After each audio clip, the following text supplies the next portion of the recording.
प्रधानमंत्री नरेंद्र मोदी अपने ऐतिहासिक दौरे पर अमेरिका पहुंचने वाले हैं और ये दौरा कई मायनों में ऐतिहासिक कहा जा रहा है। पहला राजकीय दौरा है उनका और साथ ही इस लिहाज से भी ऐतिहासिक है कि भारत अमेरिका के जो रिश्ते हैं उनमें नए मोड़ की बात इस रिश्ते के बाद, इस दौरे के बाद कही जा रही है। पीएम मोदी का ये दौरा कितना महत्वपूर्ण है, इस पर चर्चा करने के लिए हमारे साथ खास मेहमान मौजूद है। हमारे साथ केंद्रीय मंत्री हरदीप सिंह पुरी जी हैं। पुरी साहब, आपका बहुत बहुत स्वागत है एनडीटीवी इंडिया पर। आप किस तरह से देखते हैं, आपका बहुत लंबा कूटनीतिक अनुभव भी रहा है, जब राजनीति में आया आप उससे पहले आपने बहुत लंबी डिप्लोमेसी में भी काम किया हुआ है। इस लिहाज से अगर भारत अमेरिका के रिश्तों के लिहाज से देखें तो ये दौरा आप कितना महत्वपूर्ण मानते हैं? देखिए, ये बहुत लंबा सफ़र रहा है। मैं ये 2014 से नहीं शुरू करूंगा क्योंकि 2014 के बाद जो क्वालिटेटिव ट्रांसफॉर्मेशनल अपग्रेडेशन हुई है रिलेशनशिप में तो सब आपको सामने दिख रही है, पर मैं उससे पहले भी जाऊंगा। देखिए, ये हम इस समय दुनिया की सबसे बड़ी डेमोक्रेसी है, हम ओल्डेस्ट भी डेमोक्रेसी हैं, पर ये कहीं नहीं लिखा हुआ कि डेमोक्रेसीज जो हैं वो आपस में उनके संबंध अच्छे होते हैं। और अमेरिका के साथ तो कई किस्म के हमारे परसेप्शनल डिफरेंसेस रहे हैं। बहुत साल तो ऐसा लगा था कि जो हमारा बगल वाला देश है, हमारा वेस्टर्न नेबर है, उनका सारा मिलिट्री प्रोग्राम, उनके बाकी जो सारे उनका रवैया था उसको अमेरिका को सपोर्ट मिलती थी। और आप ये देखते आ रहे हैं कि उनका सारे जो ऑफेंसिव पोस्चर था, उन्होंने जो टेररिज्म अनलीश किया इंडिया पे, तो अभी मोदी जी के 2014 के दायित्व संभालने के बाद और अभी ऐसा है, अभी दोनों जो डेमोक्रेसीज हैं वो एक 24 ट्रिलियन डॉलर्स की अर्थव्यवस्था है। हमारा जो जर्नी है, हम दुनिया में थर्ड लार्जेस्ट इकोनॉमी की तरफ बढ़ रहे हैं, इस समय 5वें स्थान पे हैं। तो आप डिफेंस रिलेशनशिप देखिए, आप टेक्नोलॉजी देखिए, आप पीपल टू पीपल कांटेक्ट देखिए। मैं तो खुद अमेरिका में रहा हुआ हूं, मैं राजदूत था न्यूयॉर्क में, पर जो मैं दृश्य देख रहा हूं सोशल मीडिया पे और बाकी जो एक्साइटमेंट है, एक्साइटमेंट का मतलब सिर्फ ये नहीं है कि हमारी जो इंडियन डायस्पोरा जिसको कहते हैं, वो शब्द मुझे कोई ज्यादा पसंद नहीं है, पर इंडियन ओरिजिन लोग हों, वो चाहे इंडियन पासपोर्ट पे हों, चाहे अमेरिकन पासपोर्ट पे हों, जो भी हो, लोगों को में इतनी कॉन्फिडेंस है। वो कॉन्फिडेंस और एक्साइटमेंट एक क्यों है? वो इसलिए बिकॉज इंडिया का स्टेचर बढ़ गया है और ये जो ट्रांसफॉर्मेशनल चेंज है मोदी जी लाए हैं। और इस दौरे के दौरान देखिए, मैं समझता हूं उचित नहीं होगा कि जो समझौते होने वाले हैं हम उस पर चर्चा, मोदी जी तो अभी कुछ ही घंटों में पहुंच जाएंगे वहां पे न्यूयॉर्क में, तो उन पर कच्चा नहीं, पर जो पब्लिक डोमेन पे इंफॉर्मेशन है, चाहे वो ड्रोन्स हो, इंजन्स हो, चाहे वो बाकी जो क्लीन एनर्जी में जो हमारी कोऑपरेशन है, मैं आपको गिनवा सकता हूं बहुत लंबी। तो आउटकम जो है विजिट की, वो उन एग्रीमेंट से पार्शली शेप होती है, पर मैं समझता हूं द वेरी फैक्ट कि वो दुनिया में, विश्व भर में, आज नहीं, टोटल आप ऐतिहासिक पीरियड देख लीजिए, he is one of the few leaders who has been given the distinction and the honor of addressing the US Congress joint sitting on 2 occasions. बात हम इसकी करते हैं तो नेल्सन मंडेला याद आते हैं, विंस्टन चर्चिल याद आते हैं। तो मोदी जी की पर्सनल स्टैंडिंग और मोदी जी ने 9 साल में कार्यक्रम में जो delivery of goods and services देश के अंदर की है, दैट एड्स स्ट्रेंथ। और जो हमारे सपोर्टर्स हैं और जो हमारे विरोधी, नहीं कहूंगा विरोधी, एक शब्द बहुत मैं समझता हूं सख्त होता है, पर जो इंडिया स्केप्टिक्स रहे हैं, देखिए कुछ और विरोधी दलों में भी, दुनिया भर में भी लोग कहते हैं इंडिया ठीक है, पर इंडिया में ये भी समस्या है। देखिए, हम एक डेवलपिंग कंट्री है, मोदी जी चाहते हैं कि 2047 तक हम विकसित देश हो, उस रास्ते में जाने। अभी दुनिया भर में ये एक्नॉलेजमेंट है कि चाहे वो कोविड का जो हमने समस्याओं का सामना किया, जो आपने फाइनेंशियल, डिजिटल, सोशल इंक्लूजन पे काम किया, जो आपने और किसी एरिया जैसे बायोफ्यूल्स में जो आप कर रहे हैं, और आपने जैसे जो जियोपॉलिटिकल टर्ब्यूलेंस थी उसका कैसे सामना किया, अपने लोगों को, पिछले 1 साल से पेट्रोल और डीजल के दाम नहीं बढ़े हैं, आपने कंज्यूमर को इंसुलेट किया। पर सबसे ज्यादा मैं समझता हूं हेल्थ सेक्टर, 222 करोड़ से अधिक मुफ्त वैक्सीन डोजेस जो यहां बनाई गई है, बांटी हैं लोगों को, वैक्सीनेट किया, पर उसके अलावा देखिए दुनिया में अगर 193 देश हैं, उनमें से 100 ऐसे देश हैं जो हमारी वैक्सीन और हेल्थ केयर सिस्टम के किसी फॉर्म में बेनिफिशियरीज रहे। जो उपलब्धियां हैं उन पर हम बात निश्चित तौर पर आगे करेंगे, लेकिन अभी जो अमेरिका दौरा है इस पर चर्चा कर लेते हैं, क्योंकि कुछ कमेंटेटर्स ये भी कहते हैं कि अमेरिका एक एलआई की तलाश कर रहा है, तो भारत एक गठबंधन का हिस्सा होगा, क्या भारत जो है उसका सहयोगी होगा, कोऑपरेशन करेगा? देखिए, मैं भारतीय विदेश नीति की और हमारे इसमें हम लोग, I am a student of that, 39 years मैं फॉरेन सर्विस में था। इस समय बात हो रही है स्ट्रेंथनिंग और क्वालिटेटिव ट्रांसफॉर्मेशन रिलेशनशिप में।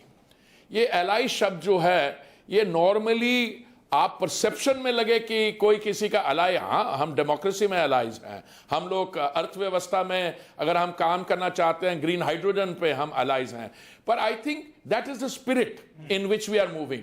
और मुझे नहीं लगता कि कोई आप जिस किस्म की ये कॉनोटेशन है कि एलाई का मतलब होता है कि किसी का काउंटर वेट, ये कहें कि चीन के खिलाफ जो है भारत उनको जरूरत है। देखिए भारत और अमेरिका की जो रिलेशनशिप है, bilateral relationship, that gathers more strength. It is a message, but it is a message which India has always used for peace and stability and to bring calm. अभी जहां पे आप देखिए, अब जैसे रूस और यूक्रेन में भी जो मिलिट्री कॉन्फ्लिक्ट हुआ, भारत हमेशा यही चाहा है कि हमें डिप्लोमेटिक इंस्ट्रूमेंट्स यूज करने चाहिए, हमें डीएस्केलेशन की और बढ़ना चाहिए, और यह भारत की विशेषता रही है। और खास करके मोदी जी ने जब से दायित्व संभाला है, क्योंकि उनकी पर्सनल स्टैंडिंग है, उनकी जो पर्सनल रिलेशनशिप आप देखें G7 में जब गए थे, उसकी जो पिक्टोरियल इमेजरी है, वो पपुआ न्यू गिनी में जब उतरे तो कैसे उनका स्वागत हुआ, उनके प्रधानमंत्री ने क्या कहा अपनी कांग्रेस की स्पीच में, सिडनी ओपेरा हाउस में जो उनका स्वागत हुआ, और अभी जो न्यूयॉर्क में होने जा रहा है, ये मोदी जी की पर्सनल स्टैंडिंग है। और मेरा सौभाग्य है कि मैंने 6 साल तो उनकी टीम में एज ए मंत्री काम किया, और जो मेरी प्रिविलेज थी उनको उनसे पहले भी जानने की, वो एक ऐसे स्टेट्समैन हैं जो अपनी पर्सनल स्टैंडिंग को हमेशा दुनिया में, रीजन में और सब पॉसिबिलिटीज में उसको अमन, शांति और इन प्रोसेसेस के लिए यूज करते हैं। जो आज उनका एक इंटरव्यू भी आया है वॉल स्ट्रीट जर्नल को, उसमें भी उन्होंने यही बात कही कि हम न्यूट्रल नहीं है, हम पीस के लिए न्यूट्रल हैं, जहां पीस हो उसके लिए न्यूट्रल होंगे निश्चित तौर पर। लेकिन आपने रूस की बात की, जो रूस यूक्रेन युद्ध छिड़ा हुआ है, इसमें जो भारत की स्टैंडिंग है, पोजीशन है, उसको लेकर के अमेरिका और यूरोप के कुछ देशों में अनकंफर्टेबल है। वो कहते हैं कि ये आप जिस तरह से ऑयल वहां से लेते हैं वो एक ठीक तरीका नहीं है। मुझे लगता है इस विषय के बारे जानकारी शायद कम हो, और मैं आपका धन्यवाद करना चाहता हूं कि आप मुझे ये मौका दे रहे हैं अपनी बात आगे रखने का। आज कई जगह आर्टिकल्स छपे हैं कि शुक्र है भारत ने रूस से जो कच्चा तेल है ज़्यादा क्वांटिटीज़ में लिया, इससे इंटरनेशनल प्राइसेस कंट्रोल में रही। ये एक बड़ी स्ट्रॉन्ग पोजीशन आर्टिकुलेट हुई है एशियन निक्केई में, कई और जगह। देखिए, हम वही करेंगे, और मोदी जी का इंडिया फर्स्ट जो फिलोसॉफिकल पोजीशन है, और मोदी जी एक सबसे बड़ी डेमोक्रेसी में पॉपुलरली इलेक्टेड लीडर है, जो उन्हें अपनी कंज्यूमर के लिए करना होगा। उससे फायदा क्या हुआ, अप्रैल 2022 से कच्चे तेल हमने तो 5 मिलियन बैरल्स पर डे हम लोग इंपोर्ट करते हैं, पेट्रोल और डीजल का दाम नहीं बढ़ा है पिछले 1 साल से। और ज्यादा मैं आपको बताना चाहता हूं, गैस प्राइसेस ऑल्सो जो 300 गुना जो सऊदी सीपीयू से बढ़ी हैं, हमने उसको भी कंट्रोल किया, कम भी हुई, बल्कि गैस प्राइसेस कम। मैं वही पहुंच रहा था, और मुझे पूरी उम्मीद है कि क्योंकि मोदी जी ने एंड समय पे कुछ ऐसे निर्णय लिए जिससे प्राइसेस पे फायदा हुआ, जैसे नवंबर 2021 में और मई 2022 में उन्होंने सेंट्रल एक्साइज काटा, उससे पेट्रोल और डीजल के दाम 6 रुपए और 13 रुपए कम हुए, और गैस प्राइसिंग फॉर्मूला भी हमने हाल में ठीक किया, इससे हुआ। देखिए, मोदी जी से डोमेस्टिक डिसीजन मेकिंग जो है, और उससे ये हमारा इन्फ्लेशन रेट आप देख लीजिए। हमें हमारे विरोधी दलों का लोग बात करते हैं, अब देखिए कहां था इन्फ्लेशन रेट और कहां फूड इन्फ्लेशन को देख लीजिए। सो ये एंड टाइमली स्टेप्स थे। लेकिन लोग कहते हैं कि अभी भी उनको राहत की उम्मीद है। आपने कहा कि अप्रैल 2022 में आखिरी बार जो है वो दाम बढ़ाए गए थे, जो भी दाम में परिवर्तन किया गया था पेट्रोल डीजल के, लेकिन उसके बाद से तब 110 बैरल पर था, डॉलर पर बैरल था, अब 70, 75, 80 के आसपास है। तो लोग राहत की उम्मीद कर रहे हैं, लोग चाहते कि राहत। देखिए, अगर मैं कंज्यूमर होऊंगा, मैं भी राहत की एक्सपेक्टेशन, मैं तो हमेशा ऑप्टिमिस्ट हूं, बट जस्ट फॉर एक देश हमारा जैसा जिसका 80-85% ऑयल, क्रूड ऑयल की यूज वो इंपोर्ट्स पे डिपेंडेंट है और गैस में 55% है, इंटरनेशनल मार्केट पे वो कि तो हमारे जो कॉर्पोरेट ओएमसीज हैं, ऑयल मार्केटिंग कंपनीज है, गुड कॉर्पोरेट सिटीजन, उन्होंने काफी देर घाटे उठाए, अभी स्थिति उनकी इंप्रूव हो रही है, अब तो प्रॉफिट में है वो। नहीं, प्रॉफिट में ऐसा है कि इंटरनेशनल सिचुएशन अगर स्टेबल रही तो मैं आपसे बिल्कुल सहमत हूं, तो फिर पॉसिबिलिटी दाम को as we go long in the next quarter आने की पॉसिबिलिटी बनती है। तो लोग ये सवाल पूछ रहे हैं कि अगर आप गैस की कीमत कम करके राहत दे सकते हैं लोगों को, तो फिर पेट्रोल डीजल की कीमत कम करके राहत क्यों नहीं दे सकते? उनका सवाल पूछना बिल्कुल लेजिटिमेट है और इसका जवाब मैं नहीं, इसका इंटरनेशनल सिचुएशन से होगा। और मैं देखो, मोदी जी ऐसा निर्णय लेंगे जो अपने कंज्यूमर के लिए और हमारी इकोनॉमी के लिए फायदेमंद होगा। एक दूसरा मंत्रालय जिसकी जिम्मेदारी आपके पास है, और मुझे बताया गया कि शहरी विकास मंत्री पद पर सबसे लंबे समय तक आप रहे हैं, अभी भी हैं, तो इसमें जो स्मार्ट सिटी की बात होती थी, स्मार्ट सिटी मिशन, उसकी क्या प्रोग्रेस है? लोग कहते हैं कि वो जमीन पर उस तरह से नहीं उतरा जिस तरह से उतरना चाहिए। मुझे लगता है जिसने भी आपसे बात की है और जिससे भी लगता है कि जमीन पर ये स्मार्ट सिटी प्रोजेक्ट नहीं उतरा, उनको दो चीजें बतानी चाहिए। एक, स्मार्ट सिटी का तो भारत में नहीं, किसी देश में भी कोई अनुभव था ही नहीं, एक नया कॉन्सेप्ट बना है। और ये जो 100 स्मार्ट सिटीज थी, ये इसकी कॉन्सेप्चुलाइजेशन हुई जून 2015 में, पर इसकी पहली 20 सिटीज की अनाउंसमेंट हुई जनवरी 2016 में और अखीरली की हुई 2018 में। आप रियलिटी ये है कि 5 साल लगते हैं स्मार्ट सिटी बनाने के। 100 के 100 स्मार्ट सिटीज के integrated command and control centres बन गए हैं, आज ऑपरेशनल हैं। 70% काम स्मार्ट सिटीज का कंप्लीट हो चुका है, 90% काम मार्च 2024 तक हो जाएगा और बाकी 10% उसके बाद। तो मेरी आपसे ये सबमिशन है, आपको गुजारिश है कि ये स्लो नहीं चल रहा, ये दुनिया भर में फास्टेस्ट इंप्लीमेंटेड प्रोजेक्ट है। और कोविड के दौरान ये जो integrated command and control centres थे, they worked as war rooms. हम लोगों की जान बचा रहे क्योंकि वहां पे टेक्नोलॉजी के माध्यम से हम लोग मॉनिटर कर सकते थे कहां पे एक समस्या है, कहां पे दवाई पहुंचवानी है, एटसेट्रा। एक दूसरा विषय जो आप ही के इसी मंत्रालय से संबंधित है, नया संसद भवन। हमने देखा कि भी हाल ही में पीएम मोदी ने उद्घाटन किया, लेकिन विपक्षी पार्टियों ने इसका बहिष्कार किया। वो सेंट्रल विस्टा प्रोजेक्ट का भी लगातार विरोध कर रहे हैं, कह रहे हैं कि ये फिजूल खर्ची है, ये फालतू का खर्च है। पहले तो उनसे पूछना चाहिए, उनको जानकारी है खर्ची कितनी है इसकी, पहली बात। दूसरा, मैं 800-900 करोड़ रुपए नहीं, मैं काउंटर क्वेश्चन नहीं मोरारजी देसाई स्टाइल में पूछ रहा हूं दोबारा। मैं आपसे सिर्फ एक चीज कहता हूं, ये जो लोग कोई ऐसा विषय ढूंढते हैं जिसका वो विरोध कर पाए, उनको मैं याद करवाना चाहता हूं, ये जो अभी का सांसद पार्लियामेंट हाउस है, इसकी कंसेप्चुअलाइजेशन 1916 में हुई थी और ये शायद बना था 100 वर्ष पहले, 1922 के आसपास। 1925 में, फिर 22 में बन गया, फिर 25 में, तो मतलब हम 2023 में 100 साल हो गया पूरा।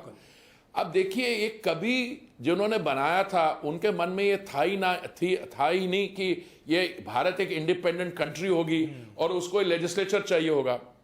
उन्होंने ये बनाए थे अपनी कॉलोनियल पावर की लेजिस्लेटिव असेंबली के लिए।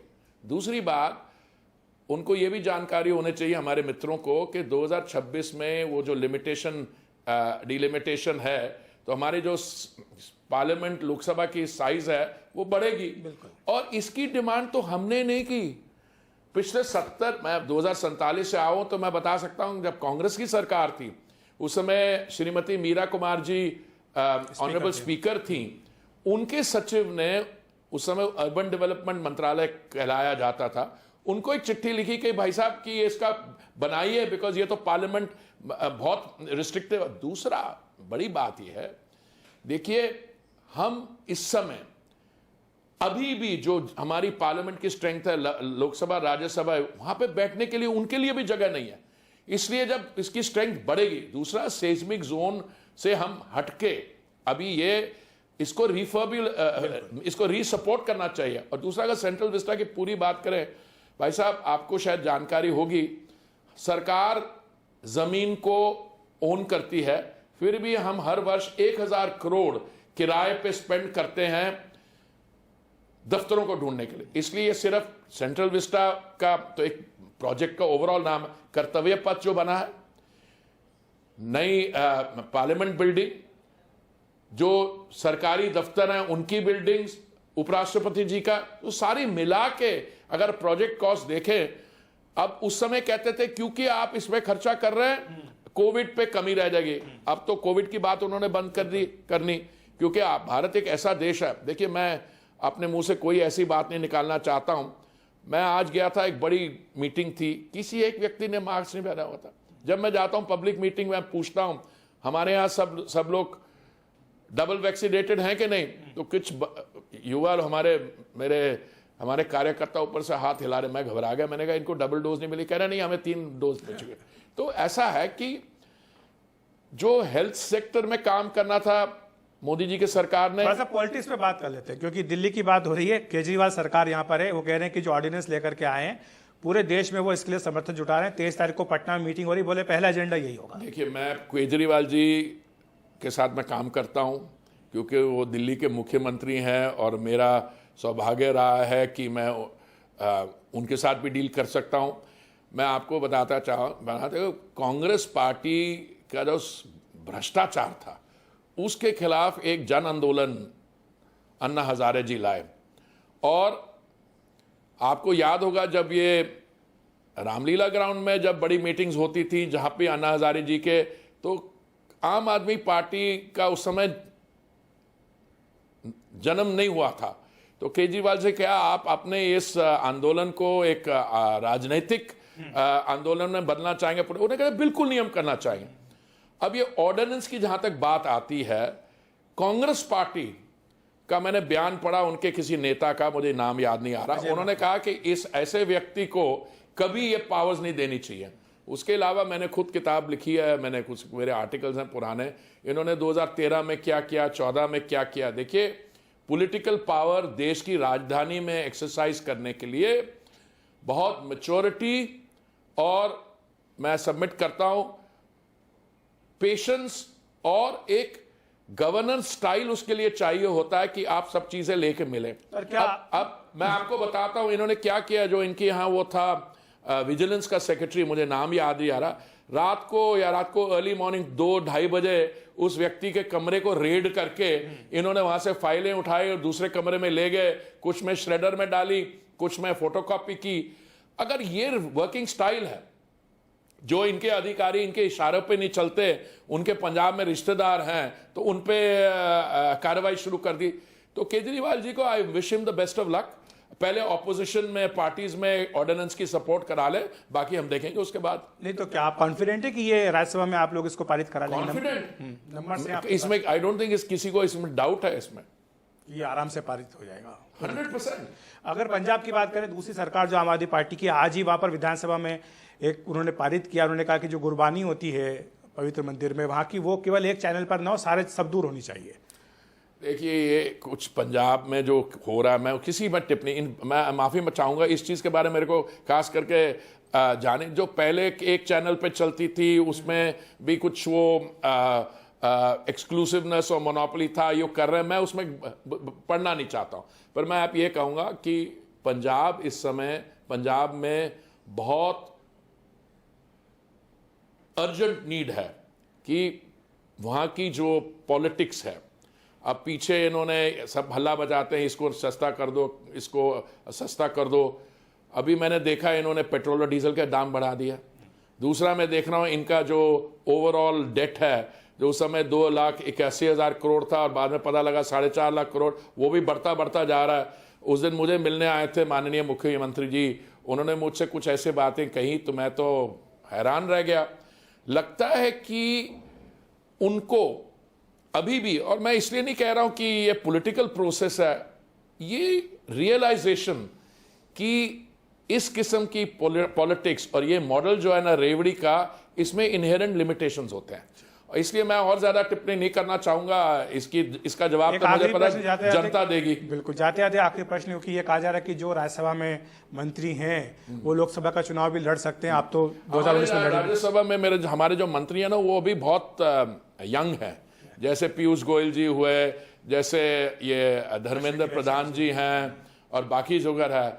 मेरी जो उम्र है ना, तो मुझे किसी ने कहा है लड़ने को, और अभी मेरी राज्यसभा टर्म में आई थिंक नवंबर 2026 के एंड तक है। और वैसे भी मैं समझता हूं कि ये लोकसभा की इलेक्शंस बहुत अच्छी होती है, पर जिनको 5 साल हो आगे नर्चर करने के लिए, 10 साल के लिए, उनके लिए अच्छी एडवाइस। एक आखिरी प्रश्न और है सर, समान नागरिक संहिता को लेकर के काफी बहस चली कि जब से विधि आयोग ने सुझाव मांगे हैं, विपक्षी दल विरोध कर रहे हैं कि ये नहीं होना चाहिए। क्या नहीं होना चाहिए? समान नागरिक संहिता, यूनिफॉर्म सिविल कोड, मेरे हिसाब से तो बिल्कुल होना चाहिए। देखिए, ये कौन सा देश है जहां पे अलग अलग सिविल कोड, अब ये एक प्रोसेस है, अब लोगों की कंसल्टेशन कर रहे हैं, तो बिल्कुल सही कर रहे हैं। बहुत बहुत धन्यवाद आपका एनडीटीवी इंडिया पर बात करने का। धन्यवाद। तो ये थे केंद्रीय मंत्री हरदीप सिंह पुरी हमारे साथ चर्चा कर।